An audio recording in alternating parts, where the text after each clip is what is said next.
differentiation of exponents. Boom. Twende kuangalia unafanya. So ukiwa umepewa solution, ukiwa na y is equal to x power x. So apply natural logarithm both sides. Lazima apply.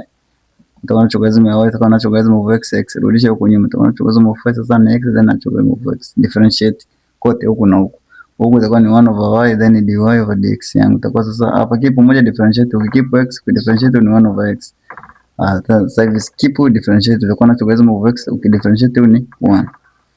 Itakuwa ni dy over dx yangu itaenda kwa sana, lakini kumbuka una 1 over y. Uzidisha hapo una y ameisha tabaki ni 1. Then plus huko itakuwa natural logarithm of x. Huyu y aende kule. Kwa hiyo dy over dx na maana make dy dx is the subject. Boom. Twende.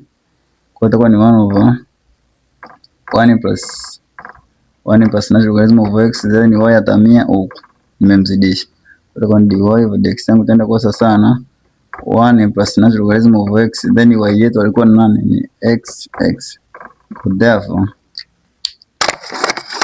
differentiation ya huyu kwa ni dy over dx yangu itaenda kwa sana. Hizi maka ni vipi? Itakuwa ni 1 plus natural logarithm of x and x power x. Very simple. Shamaliza. Vepesi kama kunywa nini.